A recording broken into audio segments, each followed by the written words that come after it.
yang terniaya. Tapi doanya di Ustazah yang mudah. Amin. Amin, amin, amin.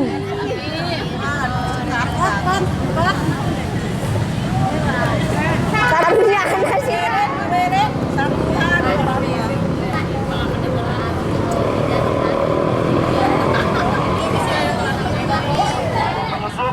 Yang masuk ke kita, mudah-mudahan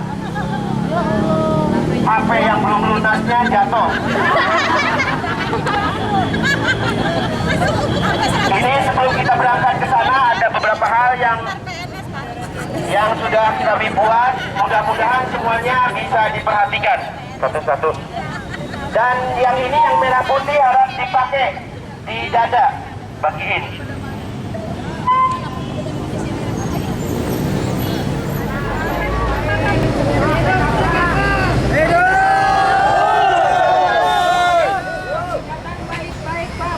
Assalamualaikum warahmatullahi wabarakatuh. Pada teman-teman TKK Kabupaten Serang yang dari tahun 90 ke bawah sampai sekarang, yang teraniaya dan yang tertindas, kita datang ke sini. Hidup TKK! Hidup TKK! Mohon perhatiannya dulu.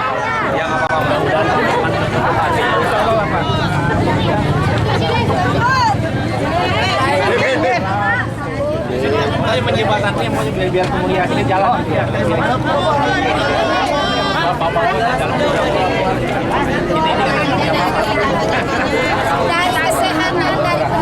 Silakan disiapkan 15 jangan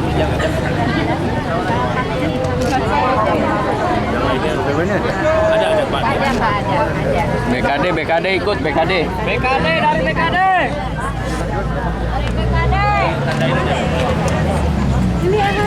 Hidup TKK! Hidup TKK! Hidup K1! Hidup K1! Dengan sengaja mungkin dari Kemenpan ini. Dari saya cukup sekian. Bila baik wal hidayah. Assalamualaikum warahmatullahi wabarakatuh. Tenaga honorer yang diragukan dalam pengertian mesti dicek ulang. Nah, jadi QA itu berangkat dari tenaga honorer yang diragukan. Mereka sama-sama uji publik, tapi mereka masih diragukan kelengkapan datanya dan sebagainya. Di samping jalur QA ada juga namanya jalur audit tujuan tertentu. Nah, untuk audit tujuan tertentu memang dia diambil yang untuk 2013 yang di atas 500 Pak, yang kebetulan masih dianggap terlalu besar gitu kan, maka dicek di audit tujuan tertentu. Nah, hasil dari ATT 2012 memang yang kami simpulkan itu hanya sekitar 10 sekian persen, itu tidak sampai 11% ya. Mereka lolos MK murni. 38% itu 38% itu MK otorisasi. Nah, itu yang tidak diperhatikan oleh pemerintah daerah, bahwa pengangkatan tenaga honorer itu nggak bisa dilakukan kepala dinas kecuali ada otorisasi dari PPK, pejabat bina kepegawaian. Dalam ini bupati atau gubernur atau wali kota, itu yang masih dipegang. Dari sekitar 38 tenaga honorer itu kami merekomendasikan kepada TKN memenuhi kriteria, tapi perlu otorisasi, adanya otorisasi. Sedangkan sisanya sekitar hampir 60% itu memang tidak memenuhi kriteria, yaitu kebanyakan di samping data yang tidak lengkap, masalah verifikasi tenaga honorer itu masalah pendataan sebenarnya Pak. Apakah data itu lengkap atau tidak itu. Satu, yang kedua juga masa kerja dari pertimbangannya. 3, masa otorisasi. Yang keempat, nah ini yang banyak jatuh dari 60% itu terkait dengan penganggaran memang. Nah, apalagi di kementerian itu hampir banyak yang jatuh itu karena penganggaran juga. Mereka dialokasikan dalam belanja anggaran belanja barang seperti itu memang. Kenapa ada kriteria seperti itu? Kalau Bapak baca di PP 43 tahun 2007 itu di penjelasan ada yang dimaksud dengan tenaga honorer yang dibiayai dari APBN atau APBD adalah pada saat dia dibelanjai dari belanja pegawai. Itu masalahnya, Pak.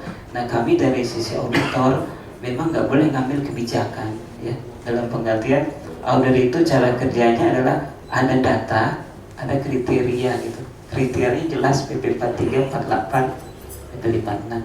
Nah, maka data yang ada dengan kriteria itu kami adu gitu kan. Nanti kami merekomendasikan atau menyimpulkan. Dan bagi auditor nggak bisa mengambil satu kebijakan bahwa misal kriteria untuk belanja pegawai itu dieliminir gitu kan. Masalahnya PP gitu Pak. Itu masalahnya. Tetapi kalau level kebijakan sudah bukan di auditor, itu yang harus dipahami dulu. Jadi auditor itu bekerja secara ada fakta, ada kriteria, lantas dia merekomendasikan. Nah, sifat dari rekomendasi dari auditor ini tidak final, Pak. Artinya tetap dia nanti yang pemilik pekerjaan itulah yang punya otoritas full penuh. Apakah rekomendasi auditor ini bisa diterima atau tidak? Itu yang perlu diperhatikan. Nah, saat ini siapa yang pemilik pekerjaan teknis ini adalah BKN. Posisinya seperti itu. Ketika tim merekomendasikan satu simpulan, maka nanti BKN tetap otoritasnya apakah akan menerima simpulan tersebut atau tidak. Itu yang masih duduk permasalahannya harus seperti itu. Jadi sifat dari auditor hasil dari ATT itu adalah hanya rekomendasi gitu ya, pertimbangan potret lah kalau boleh dilihat. Jadi potret faktanya seperti ini. Nah, silakan yang punya pekerjaan mengambil simpulan apakah mau diterima rekomendasi tersebut atau tidak. Nah, itu yang mesti diperhatikan. Beberapa kasus salah satu pemerintah daerah kami ada satu pemerintah daerah, saya nggak sebut namanya, itu hampir 270 itu dia membuat satu SK gitu Pak ya. SK-nya dibuat Mei 2005, 2006, 2007 Mei, Juni, Juli TMT-nya Pak 2005 sampai Agustus. Pada saat itu diajukan ke BKN, nggak bisa masuk data listing itu di database karena TMT-nya nggak 1 Januari. Nah, akhirnya bupatinya berani mengambil sikap memansuh SK itu dihapus. Dia membuat SK baru TMT 1 Januari. Kasusnya kasus real. Nah, pada saat itu maka kami auditor membatalkan 270 itu menjadi tidak memenuhi kriteria. Seperti itu. Maka rekomendasi kami adalah saat itu tidak memenuhi kriteria. Cerita daerah lain, Pak. Iya. Bapak cerita daerah Serang saja. Iya. Terbuka saja, Pak. Kemarin saya sebelum Lebaran ke sini Bapak cerita seperti itu. Iya. Kami datang lagi disuguhi itu lagi, Pak. Iya. Kalau Bapak datang ke daerah akan kami suguhi lain, Pak. Makanannya, Pak. Misal hari ini makannya nasi, mungkin minggu depan bukan nasi lagi akan kami kasih. Artinya begini, Pak. Kemarin waktu tanggal sebelum Lebaran ke sini hari Senin, hasil pengumuman ATT itu Bapak ngomong yang tidak memiliki kebijakan.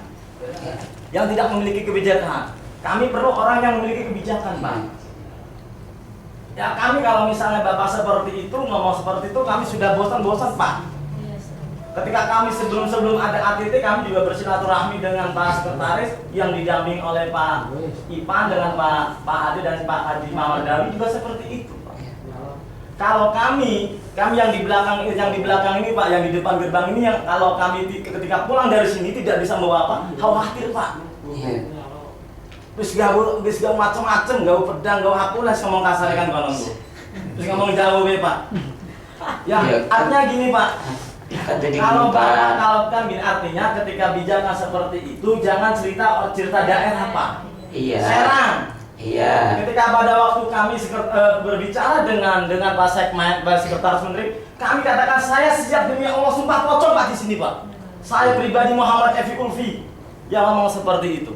Iya. Kenapa? Berarti pemerintah ini tidak percaya kepada daerah. Sip. Buat apa birokrasi ada reformasi dan birokrasi? Kalau reform birokrasi masih seperti ini, Pak. Ketika Bapak datang ke daerah, pelayanan penerimaan lebih baik, Pak. Sibuk, Pak. Yang tidak ada diadain untuk pusat. Ketika daerah datang, dari pusat datang. Tetapi seperti ini, Pak. Mohon maaf apabila ada yang dari pribadi. Jadi intinya Pak, penjelasan Kabupaten Serang, apa yang dihadapi masalah Kabupaten Serang.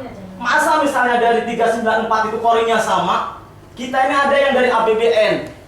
KPS 217, gajinya tidak diambil dari gaji pegawai, ya, dari proyek, dari blok grant, tapi sama, tapi bisa lolos. Betul.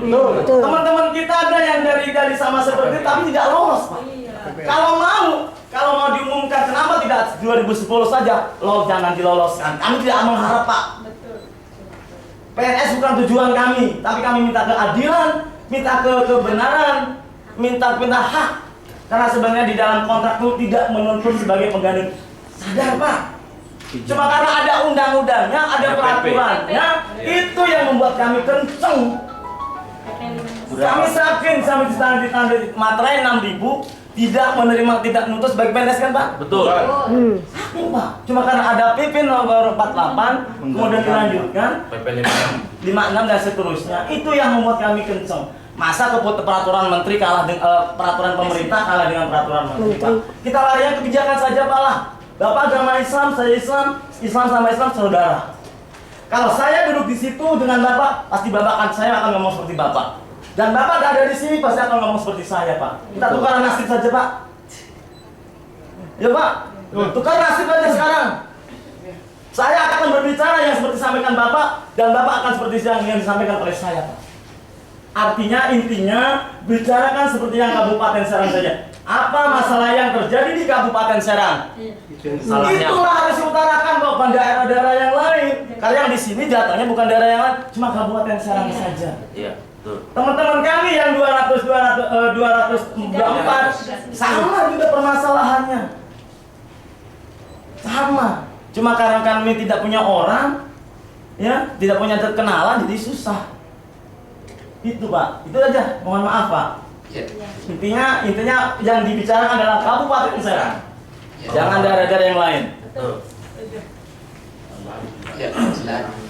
Yang mungkin Bapak bisa jawab hari ini. Iya. Bapak jawab hari ini berarti dijadikan landasan oleh kami di daerah. Bapak juga harus bertanggung jawab atas jawaban Bapak. Iya. Pertama, Bapak harus jawab mengapa K1 Kabupaten Serang tidak memenuhi kategori. Itu satu. Iya. Yang kedua, mengapa tahun kemarin yang sama persis nasibnya dengan mereka ini diangkat? Betul. Jawab tuh Pak ya. Yang kedua, mengapa kemarin yang diangkat sama persis kondisinya, malahan TMP-nya di bawah mereka yang ada ini? Betul. Apa yang menjadikan indikator Bapak mengangkat itu? Karena persis yang sama. Lalu fungsi ATT dan lain sebagainya itu untuk apa?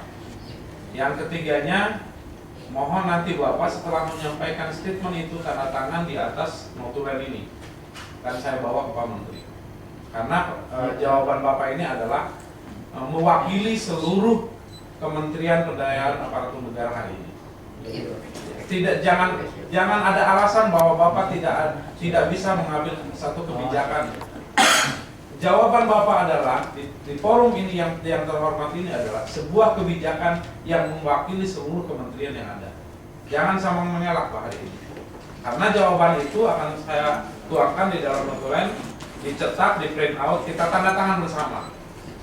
Bahwa tidak ada unsur kemunafikan, tidak ada unsur lempar batu sembuci tangan segala macam. Sehingga di daerah hari ini terus terang saja kami yang repot, Pak. Semua masyarakat kami menanti apa yang disampaikan oleh rekan-rekan kami itu tadi itu bukan harapan PNS yang sebenarnya dicapai. Betul. Bukan itu, Pak. Tetapi ketika ada harapan dari pemerintah pusat memberikan harapan yang sungguh besar, maka ketika ada fokus itu mereka menjadi berbelok. Banyak yang dikorbankan, Pak, mereka itu. Tujuan fokusnya bukan itu. Akhirnya semua hancur. Makanya silakan Bapak mohon menjawabnya dengan jelas dan gamblang, jangan ngambang lagi. Ya, ya Pak, yang sebagaimana tadi awal saya ceritakan, banyak yang jatuh itu kan namanya barang dari 309 berapa? Dan 394 itu dia tidak didanai dari belanja pegawai. Itu masalahnya Pak. Kami dari sisi auditor itulah kami cerita mulai dari sini. Dari yang belanja pegawai gimana Pak? Iya, Dijawab dulu. Iya. Yang keduanya silakan Pak jawab Pak. Jadi Pak, kalau Bapak lihat DDASK Bapak itu ya, yang dimaksud dengan belanja pegawai, nanti di situ ada pos belanja pegawai Pak. Nah, kalau itu dialokasikan seperti itu, maka itulah sesuai dengan kriteria PP43 yang dinyatakan bahwa dimaksud dengan tenaga honorer yang dibelanja dari belanja pegawai adalah pada saat dia tenaga honorer yang dibelanja dari APBN atau BPD adalah pada saat dia dibelanja dari belanja pegawai. Itu punya membuat jatuh gitu. Satu. Yang kedua, pertanyaan Pak, mengapa tahun lalu dengan belanja yang sama seorang bisa lulus? Nah, saya nggak bisa ngejawab Pak. Oh iya, bisa Nah, Pak. ini Pak, kami ditugaskan porsinya seperti itu. Nah, ini maaf. Cerita panjang ya. Jawaban Bapak ini nggak bisa karena Bapak mewakili. Kalau Bapak nggak bisa menjawab dengan jelas, tolong turun dari sini Pak. Udah gitu aja. Sebentar Pak, nanti Pak Menteri mau datang Pak. Oh, siap. Oh iya, Terima kasih. Makanya Pak tadi kan saya bilang dari awal, saya ingin cerita dulu sambil menunggu Pak Menteri. Tapi Bapak keburu terlalu cepat, kan gitu Pak. Kan saya belum dari awal. Bapak sabar dulu, ada saya cerita dulu panjang, saya menunggu Pak Menteri. Gitu. Insya Allah Pak Menteri datang ya. Oke Mas, Pak. mohon Ya, maaf, mohon waktu Pak. Nah sekarang untuk sekadar obrolan santai sebelum ke inti cerita, Iya. Bapak dengan kami melihat nanti dulu. Yang nomor dijawab tadi itu Pak. Oh iya, siap. Yang tadi jawaban Akang itu tidak ada kewenangan menjawab itu seperti apa Pak? Maksudnya yang poin 2 ini. Iya. Saya cerita, ini ceritanya panjang Pak. Iya. Oke Pak ya. Untuk serang Pak ya? Iya. Mana dulu? Jadi gini Pak, itu kan Verval 2010 awal itu dilakukan oleh BPKP BKN, ya. Nah, tahun 2011 BKN membentuk namanya tim review, gitu kan. Tim review apa tujuannya? Dibentuk untuk mengakomodir orang-orang yang tidak lolos ketika di Verval. Jadi contoh kasus dalam satu daerah ada 100 orang tenaga listrik, di Verval yang lulus 25, ya, tidak lulus 75. Gitu Pak. Nah, dia belum uji publik Pak, ya. Nah, di BKN dibentuk tim review periode 2011 tahun itu. Nah, tim review ini nanti tujuannya adalah mengakomodir orang-orang yang TMK 75 orang itu. Mungkin saat itu 2010 ya ada tenaga honorer misal berkas kurang dan sebagainya gitu, tidak lengkap. Nah, itu diakomodir di situ. Nah, dari 75 mungkin 50 lolos, gitu kan. Total jadi yang MK 25 plus 50 75. Tapi ada tenaga honorer yang 25 yang tetap tidak lolos TMK. Nah, hasil